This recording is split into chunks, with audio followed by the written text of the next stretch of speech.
अस्सलाम वालेकुम व्यूअर्स, मैं हूं समीना पाशा। उम्मीद है आप लोग खैरियत से होंगे। व्यूअर्स, कुछ आम खबरें और अपडेट्स लेकर इस व्लॉग में आपके सामने हाजिर हैं जनाब। खबरें बड़ी इंपॉर्टेंट हैं और दिलचस्प भी। खबरें ज़्यादातर हैं आज अडियाला जेल से, जहां पर इमरान खान साहब ने बड़ी अहम गुफ्तगू की है, मुख्तलिफ मामलात के हवाले से राय दी है और इसके साथ साथ आज उनकी एक बड़ी ज़बरदस्त और अहम मुलाकात हुई है उनके अपने ही टाइगर शेर अफजल मरवत साहब से, जिसके बाद शेर अफजल मरवत साहब की हो गई है पीटीआई में वापसी और उनको मिल गया है एक बड़ा इंपॉर्टेंट टास्क भी। किसने ये सारे मामलात सेटल कराए हैं, इस हवाले से भी आपको बताएंगे। इसके साथ साथ आपको बताएंगे जनाब के हफीजुल्लाह नियाज़ी साहब भी एक स्टेटमेंट की वजह से काफ़ी ज़्यादा इस वक्त तनकीद की जद में है, उसके हवाले से भी बात करेंगे और कुछ अदालती मामलात का भी तज़किरा होगा इस व्लॉग में। आपसे रिक्वेस्ट है कि चैनल को सब्सक्राइब कर लें अगर अभी तक सब्सक्राइब नहीं किया। सबसे पहले आपको बताएं कि जी इमरान खान साहब ने क्या गुफ्तगू की है। इमरान खान साहब ने बड़ी इंपॉर्टेंट बातें की हैं। एक तो उन्होंने काजी फ़ाइज़ ईसा साहब के हवाले से सीधी सीधी बात की है कि चीफ जस्टिस काजी फ़ाइज़ ईसा साहब को ये ज़ेब नहीं देता था कि एक ज़ेर समात मुकदमे के हवाले से रिमार्क्स दें और ये जज को बिल्कुल इन्फ्लुएंस करने के मुतरादिफ है। ये बात बेसिकली वो इस कॉन्टेक्स्ट में कर रहे थे कि अलकादर ट्रस्ट केस के हवाले से 190 मिलियन पाउंड केस जो इस वक्त ज़ेर समात भी है, उसके हवाले से चीफ जस्टिस ने कुछ दिन पहले जो रिमार्क्स दिए थे, जिसमें तकरीबन उन्होंने फैसला ही सुना दिया था और गिल्टी करार दे दिया था इमरान खान साहब और उनके कैबिनेट मेंबर्स को। तो यहाँ पर जो इमरान खान साहब ने इस मामले के ऊपर रद्दमल दिया है, उन्होंने कहा है कि चीफ जस्टिस काजी फ़ाइज़ ईसा, हम बार बार कह रहे हैं कि हमें उन पर एतमाद नहीं है। वो मुसलसल अपने फ़ैसलों से न सिर्फ ये कि पाकिस्तान के आइन को नुकसान पहुँचा रहे हैं, अदलिया को नुकसान पहुँचा रहे हैं, बल्कि उनका आप ओवरऑल कंडक्ट देखें तो वो मुस्तकिल पाकिस्तान तहरीक इंसाफ के अगेंस्ट फ़ैसले कर रहे हैं। अभी उन्होंने 3 विकटें हमारी गिरा दी हैं और 3 जो हमारी सीटें हैं वो उठाकर नून लीग की झोली में डाल दी हैं। और इसी तरह उनके जो दीगर भी आप फैसले देख लें तो अब ये कोई ढकी छुपी बात ही नहीं रह गई। तो इमरान खान साहब ने आज काजी साहब के हवाले से बड़ा कैटेगोरिकल बयान दिया है। साथ ही उन्होंने कहा है कि जो कुछ भी हो रहा है ये सब एक्सटेंशन के लिए हो रहा है। ये जो सीटों की बंदर बांट भी हो रही है उसकी भी वजह ये है कि 2/3 मेजॉरिटी पूरी हो जाए और काजी साहब को एक्सटेंशन मिल जाए ताकि उसके बाद जो इलेक्शन की धांधली है उसको कोई टच ना कर सके और इमरान खान साहब के जो मुख्तलिफ मुकदमात हैं उसके हवाले से भी उनको रिलीफ ना मिल सके। तो इमरान खान साहब इस बात के हवाले से आज काफ़ी बिल्कुल उन्होंने क्लियर स्टेटमेंट दिया है कि ये सब कुछ काजी साहब की एक्सटेंशन के लिए हो रहा है और काजी साहब को उन्होंने चार्जशीट कर दिया है। इसके बाद उन्होंने जो जनरल फैज़ हमीद की गिरफ्तारी के ऊपर ज़ाहिर फिर से उनसे बात हुई तो उन्होंने इस पर फिर वही बात कही कि उनको कोई घबराहट, कोई खौफ, किसी किस्म की कोई परेशानी नहीं है जनरल फैज़ की गिरफ्तारी के ऊपर। और उन्होंने कहा है कि हमने तो कहा है कि ठीक है, खैर मकदम हम करते हैं और अगर 9 मई से कोई इस मामले से जुड़ा हुआ है तो फिर तो मैं तो पहले ही से ये डिमांड कर रहा हूँ कि एक जुडिशल कमीशन बनाया जाए, इसकी इंक्वायरी की जाए। तो अच्छा है, अब तो जनरल फैज़ हमीद का भी अगर इसमें नाम आ रहा है तो फिर आप बनाएं जुडिशल कमीशन और करें इसकी इंक्वायरी, पता लग जाएगा कि कौन इसमें किस हद तक मुलव्विस था। तो इमरान खान साहब ने इस हवाले से एक दफ़ा फिर जुडिशल कमीशन बनाने का मुतालबा कर दिया, जो कि वो पिछले कई अरसे से मुतालबा करते हुए हमें नज़र आ रहे हैं, लेकिन अभी तक हुकूमत की तरफ से इसके ऊपर कोई पेशरफ्त नहीं हुई। बल्कि अगर खैबर पख्तूनख्वा हुकूमत ने कोशिश भी की तो वहाँ पर chief justice Peshawar high court ने इसके ऊपर माजरत कर ली थी और जुडिशल कमीशन नहीं बनाया जा सका। तो अब ये मामला जो है इमरान खान साहब इसके ऊपर अपना बार बार वही मौक़िफ़ दोहरा रहे हैं कि CCTV फुटेज भी नहीं मंगवाई गई। उन्होंने कहा है कि अगर कोई हल करना चाहे तो 1 घंटे में ये 9 मई का सारा मामला हल हो सकता है। आप CCTV फुटेज मंगवाएं और देख लें कि कौन किसमें कैसे मुलव्विस था, सारी चीज़ें क्लियर हो जाएंगी। लेकिन जानबूझकर उस CCTV फुटेज को गायब किया गया। तो ये इमरान खान साहब का 9 मई के हवाले से बड़ा क्लियर मौक़िफ़ जो है वो सामने आ गया। इसके बाद उनसे ये सवाल किया गया कि जो डिप्टी सुपरिटेंडेंट जेल है उनको गिरफ़्तार किया गया या कुछ अमले में तब्दीलियाँ की गई हैं, तो इससे ये तासुर मिल रहा है कि आपको कोई फैसिलिटेशन प्रोवाइड की जा रही थी और इसी वजह से आपके इंटरनेशनल जरीदों में आर्टिकल छप रहे थे, इंटरव्यूज़ छप रहे थे। तो इमरान खान साहब इस पर काफ़ी मुस्कुराए और उन्होंने कहा कि मुझे किसी भी आर्टिकल छपवाने के लिए किसी की कोई सहूलतकारी की ज़रूरत नहीं है, मैं तो आज भी करवा सकता हूँ, 1 घंटे में आर्टिकल छपवा सकता हूँ, इसमें कोई प्रॉब्लम की बात नहीं है। बहुत से लोग ये भी कह रहे थे कि जी जो पुराने सुपरिटेंडेंट थे उनकी तरफ से कोई फ़ोन प्रोवाइड किया जाता था इमरान खान साहब को, जिससे वो जुल्फ़ी बुखारी से बात करते थे और फिर जुल्फ़ी बुखारी के थ्रू इंटरनेशनली जो चीज़ें हुई आपने देखा, जिस तरह से आवाज़ उठाई गई, तो वो उनको इस तरह से गाइड कर रहे थे इमरान खान साहब और उनके दरमियान बराह रास्त एक राब्ता था टेलीफोन के ज़रिए। तो इस पर भी इमरान खान साहब हंसे कि मोबाइल फ़ोन तो काम ही नहीं कर सकता जैमर्स की वजह से अडयाला जेल में, तो ये फ़ोन कैसे वो मुझे प्रोवाइड कर सकते हैं। और दूसरी बात ये कि मुझे जुल्फ़ी बुखारी से बात करने के लिए किसी फ़ोन की ज़रूरत नहीं है, मैं वकला के ज़रिए अपना पैगाम उन तक पहुँचा देता हूँ और उनका पैगाम मुझ तक पहुँच जाता है। इसी तरह से मुख्तलिफ इंटरव्यूज़ भी इसी तरीके से हुए हैं कि किसी भी सहाफ़ी ने उनकी टीम में से किसी से अगर राब्ता किया है, उन्हें सवालात दे दिए हैं, वो उन्होंने उनसे ऑरली पूछ लिए हैं, जो जवाब इमरान खान साहब ने दिए हैं वो उन्होंने उनको बता दिए हैं और उसको इंटरव्यू को छपवा दिया गया है। तो इसलिए ये कोई इतनी रॉकेट साइंस नहीं है जिसको समझने के लिए पूरे नेटवर्क्स पकड़े जा रहे हैं या पता कराया जा रहा है कि कौन कैसे इसमें मुलविस है। लेकिन बहरहाल इमरान खान साहब ने इसको काफ़ी लाइटली आंसर किया। उसके बाद उन्होंने ये भी बात की है कि जो इस्टेब्लिशमेंट है उसको मेरा पैगाम है कि आप मुल्क को पीछे लेके जा रहे हैं, ये जो सोशल मीडिया बंद किया है ये अवाम की आवाज़ है, और जब आप जमहूरियत में इलेक्शंस के साथ फ्रॉड करते हैं तो ना सिर्फ आप जमहूरियत को पीछे कर देते हैं, नुकसान पहुंचाते हैं, बल्कि आप मुल्क को भी नुकसान पहुंचाते हैं, आइन और क़ानून को भी नुकसान पहुंचाते हैं। तो ये बहुत तकलीफ़ देह अमर है और आपने बेसिकली सीधा सीधा अवाम के साथ जो है वो जुल्म किया हुआ है। इसके बाद इमरान खान साहब ने ये जो सारी चीज़ें थी इसके ऊपर अपने क्लियर स्टेटमेंट दिए और फिर उनके से बात हुई शेर अफजल मरवत से मुतल्लिक। तो उन्होंने कहा कि अब वो शेर अफजल मरवत से मिलने के लिए तैयार हैं, अगर शेर अफजल मरवत आएंगे तो वो उनसे ज़रूर मिलेंगे। लेकिन मैं आपको याद दिला दूँ कि पिछली दफ़ा जब शेर अफजल मरवत से मुतल्लिक सवाल हुआ तो इमरान खान साहब ने कहा था कि उस पर वो कॉमेंट नहीं करना चाहते और एक दो दफ़ा सवाल होने के बावजूद भी उन्होंने इसको अवॉइड किया था। लेकिन आज जब इस मुतालिक सवाल हुआ, उन्हें बताया गया कि शेर अफजल मरवत साहब भी आए हुए हैं, वो आपसे मुलाकात भी करना चाहते हैं, तो क्या आप उनसे मिलेंगे? तो खान साहब ने उस पर पॉजिटिव जेस्चर दिया। उसकी वजह यही है कि पीछे बैकग्राउंड एक तैयार हो चुका था और उसके बाद ही शेर अफजल मरवत साहब की मुलाकात हो पाई है। तो ये जी इमरान खान साहब की आज इम्पॉर्टेंट बातें थी और ये उन्होंने अडयाला जेल में गुफ्तगू की। दूसरी तरफ शेर अफजल मरवत साहब से फिर उनकी मुलाकात हुई है। शेर अफजल मरवत साहब जो हैं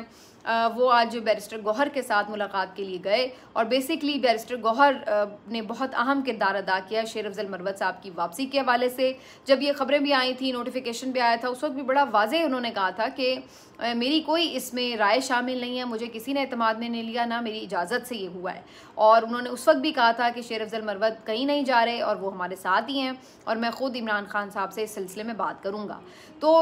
वाकई ही उन्होंने इस सिलसिले में इमरान खान साहब से बात भी की, एक पूरा ग्राउंड भी तैयार किया और फिर उनकी शेर अफजल मरवत साहब से मुलाकात भी करवाई। और आज जो उनकी मुलाकात हुई है, शेर अफजल मरवत साहब ने इस मुलाकात के बाद आके मीडिया को बताया कि मैंने इमरान खान साहब से जाकर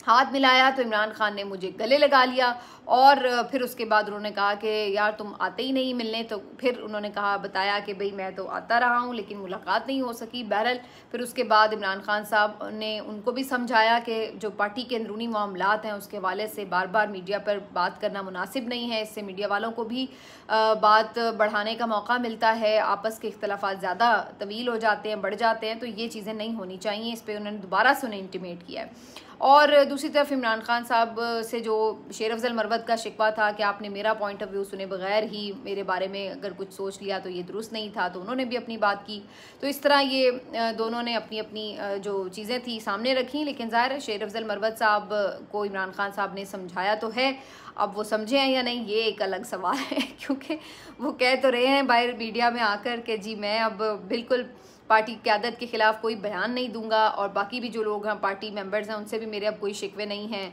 और मैं अब कोई मीडिया पे ऐसा स्टेटमेंट नहीं दूंगा। लेकिन ऐसी बातें वो पहले भी कर चुके हैं, इसके बावजूद भी वो स्टेटमेंट कोई ना कोई दे ही देते थे। तो क्या अब इस दफ़ा वो कारबंद रहेंगे इस बयान पर या नहीं, मजबूती के साथ ये देखना होगा, क्योंकि बज़ाहिर जो उनका मिजाज है उसमें मोहतात नाम के लफ्ज़ की कोई या एहतियात नाम के लफ्ज़ की कोई गुंजाइश है नहीं। तो इसलिए शेर अफजल मरवत साहब दोबारा से क्या कोई स्टेटमेंट नहीं देंगे, मुझे ज़रा इस पे एतबार कम ही है। बाकी देखते हैं कि वो वाकई इस पे कारबंद रहते हैं या नहीं। लेकिन ये ज़रूर है कि जो उन्हें एक थोड़ा सा डिसोन किया गया या एक थोड़ी सी पनिशमेंट कह लें वो मिली है, तो यकीनी तौर पर इस चीज़ ने उनको थोड़ा सा रियलाइज़ कराया होगा कि हर शख्स की पार्टी में अपनी अहमियत है, बातचीत है और जिस तरीके से भी जो गिले शिकवे हैं उसका तरीका क्या है, डिसिप्लिन को फॉलो करना पड़ता है। तो मेरा ख्याल है कि इस टफ़ टाइम में थोड़ा उन्होंने इस चीज़ को समझा भी होगा, रियलाइज़ भी किया होगा। बाकी असर उसका होता है या नहीं ये अब हम देखेंगे। लेकिन जो एक और बड़ी इंपॉर्टेंट बात है, उन्होंने कहा है कि जी इमरान खान साहब ने जो एहतजाज के हवाले से टास्क है उन्हें दिया है, और ख़ास तौर पर 22 अगस्त का जलसा जो अनाउंस किया है अब PTI ने, उसके हवाले से अब एहतजाज की हिकमत अमली शेर अफजल मरवत साहब तरतीब दे रहे हैं। और उसको ना सिर्फ ये कि 22 अगस्त बल्कि ऑनवर्ड्स भी वो कहते हैं कि वो एहतजाज का सिलसिला जारी रखेंगे। तो शेर अफजल मरवत साहब जी अब फुल बूम के साथ वापस आ चुके हैं PTI में, और बड़ा उन्होंने आज आड़े हाथों लिया मीडिया को भी कि जी बड़ा मीडिया भी शोर मचा रहा था कि शेर अफजल मरवत को निकाल दिया, तो वो निकाल दिया। अब वो अपना जो पेट उनका वर्ड है कि बढ़ गया तो उन्होंने कहा ये पड़ा हुआ है। तो ऐसी कोई चीज़ नहीं थी, गलत फहमियों से चुगलियों से मेरी और ख़ान की मोहब्बत को कोई ख़त्म नहीं कर सकता। तो वो फिर इस तरह के डायलॉग्स वगैरह भी उन्होंने कहे, और आज काफ़ी अब वो खुश और मुतमईन नज़र आ रहे थे, और बज़ाहिर लग रहा है कि अब वो दोबारा PTI में मुतहरिक किरदार अदा करने के लिए तैयार हैं, और उनका कहना है कि वो मिलते भी रहेंगे। तो ये जी शेर अफजल मरवत साहब की सारी गुफ्तगू थी, और मेरा ख्याल है शेर अफजल मरवत साहब को थैंकफुल होना चाहिए बैरिस्टर गौहर का, जिन्होंने इसमें अहम किरदार अदा किया। बाकी अब एक बात ज़रूर है कि 22 अगस्त का जो जलसा है ओवरऑल हम देख रहे हैं कि उसके ऊपर हम नज़रें जम गई हैं। एक तो पहला जो जलसा था वो सवाबी में हुआ, अब जो ये जलसा है ये ज़ाहिर है खैबर पख्तूनख्वा की हदूद से बाहर होगा। इसमें फिर मुश्किलात भी होंगी, लोगों के पहुंचने में दिक्कत भी होगी, इस तरह से फ्री हैंड भी नहीं होगा। तो इसके बावजूद भी कितनी बड़ी तादाद में लोग इकट्ठे हो पाते हैं या नहीं, और ये जलसा अगर इंतज़ामिया फिर से लाइसेंस मनसूख कर देती है इसका, तो उस सूरत में क्या इजाज़तनामा मनसूख कर देती है, तो क्या उस सूरत में जलसा होगा या नहीं, ये सारी चीज़ें हैं जिसकी वजह से अब ये जलसा अहमियत इख्तियार कर गया। और अब इसमें एक और एडिशन जो है वो शेर अफजल मरवत की सूरत में हो गया है, क्योंकि मरवत साहब बहरहाल ये बात माननी पड़ेगी कि जब बाहर निकालते हैं आवाम को तो लोग उनके साथ काफ़ी बड़ी तादाद में निकलते हैं, क्राउड पुलर हैं वो, और लोग उनको पसंद करते हैं। उनकी शख्सियत में लोगों को दिखता है कि वो एक दबंग अंदाज में और मलंग अंदाज में जो है वो गुफ्तगू भी करते हैं, तो लोग उन्हें पसंद करते हैं। अब उनके पीछे जाहिर है जो उनकी अपनी भी एक फ़ैन फॉलोइंग है वो भी होगी शामिल, तो उस सारे 22 अगस्त का जो जलसा है उसका जो माहौल है वो काफ़ी चार्ज्ड हो सकता है। लेकिन देखना ये होगा कि ये इस तरह से ही होता है या फिर यहाँ पर हमें कुछ माहौल मुख्तलिफ नज़र आएगा सवाबी से। ये जी अब उसी दिन पता चलेगा। बाकी अदालत के मामलात के हवाले से 2-3 खबरें आपके गोश गुजार कर देते हैं। एक तो अलीमा खान साहिबा ने बताया कि अगले वीक में अलकादे ट्रस्ट की भी आज जो समाअत हुई उससे लग रहा है कि अगले वीक में उसका फ़ैसला आ जाएगा, और वो यही कह रही हैं कि जैसे पहले फ़ैसले आए हैं उसी तरह का ये भी फ़ैसला होगा। अलबत्ता उनकी जो उम्मीदें हैं वो इस्लामाबाद हाई कोर्ट से हैं कि वहाँ पर इस ट्रायल को, इस जेल ट्रायल को रोकने की जो पिटिशन है उसके ऊपर कोई अमल दरामद हो जाए तो फिर उसको रोका जा सकता है। इसके अलावा एक और जो अहम मामला है वो ये कि 19 अगस्त को इलेक्शन ट्रिब्यूनल का जो केस है, जो चीफ जस्टिस काजी फायज़ ईसा साहब खुद सुन रहे हैं, उस केस की समाअत रोकने के लिए भी सलमान अकरम राजा साहब ने आज एक मुतफरिक दरख्वास्त दायर की है। उसकी वजह यह है कि हामिद खान साहब उस केस में वकील हैं और वो इस वक्त बैरून मुल्क हैं, तो 19 अगस्त उसका रखा गया था, लेकिन अब लग रहा है कि इसको थोड़ा सा शायद कुछ तारीखें और मिल जाएंगी। ये भी खबरें आ रही हैं कि काजी फायज़ ईसा पर अदम एतमाद के हवाले से मज़ीद कुछ दरख्वास्तें जो हैं वो PTI की तरफ से दायर की जा रही हैं। तो बहरहाल ये सारी चीज़ें बेसिकली यही हैं कि काजी साहब अब जो हैं वो PTI के निशाने पर हैं, लेकिन काजी साहब फिर भी बज़द रहते हैं उनके केसेस सुनने के लिए या अपने आप को अलग करेंगे, ये देखना होगा। फ़िलहाल तो उनसे उम्मीद नहीं है कि वो अपने आप को अलग करेंगे इन केसेस से। और जैसे शुरू में मैं बात कर रही थी कि एक्सटेंशन और उसके साथ जुड़ी हुई जो PTI की दीगर केसेस की दरख्वास्तें हैं उसके हवाले से भी यही बेसिकली एक नज़र आता है प्लान कि अगर काजी साहब रहेंगे अगले 2-3 साल चीफ जस्टिस, तो इमरान खान साहब के जो केसेस इस्लामाबाद हाई कोर्ट से डिसमिस भी हो रहे हैं उनके खिलाफ अपीलें सुप्रीम कोर्ट में जाएंगी, और वहाँ पर फिर काजी साहब अगर ख़ुद वो केसेस का फ़ैसला करने के लिए बैठेंगे तो उनके साथ ऐसे जजेस भी मौजूद हैं जो उनकी हाँ में हाँ मिला सकते हैं। तो उस सूरत में वो दरख्वास्तों के ऊपर फ़ैसला हुकूमत के हक़ में आने और इमरान खान के ख़िलाफ़ आने का चांस है, और फिर बेसिकली काजी साहब के ज़रिए ही इमरान खान साहब को पक्की वाली सज़ाएं सुना दी जाएंगी जिनके ख़िलाफ़ ना अपीलें हो सकें। तो ये सारी प्लानिंग बज़ाहिर जो है वो PMLN की तरफ से नज़र आती है, लेकिन दूसरी तरफ PTI की पूरी ये कोशिश है कि काजी साहब को एक्सटेंशन ना मिल सके। और इस सिलसिले में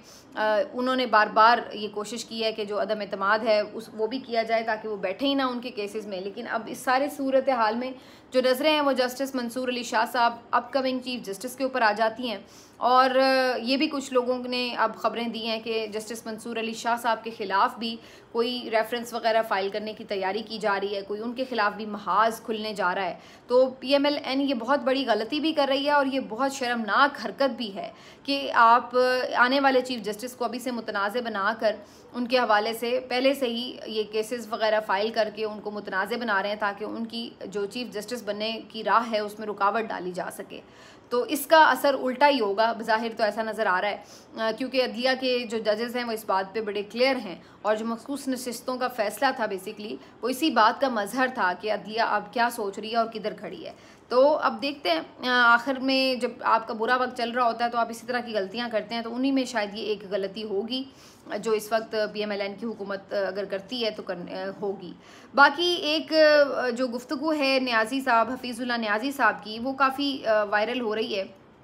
जिसमें हफीज़ुल्लाह न्याजी साहब एक प्रोग्राम में मौजूद हैं और वो कह रहे हैं कि आसिम मुनीर साहब की जो तकर्री है वो अल्लाह ताला ने अपने हाथ से की है। नाउज़ुबिल्लाह मैं तो कहूँगी, क्योंकि ये बड़ा अजीब कॉन्ट्रोवर्शियल सा ही जुमला है वैसे कहने में।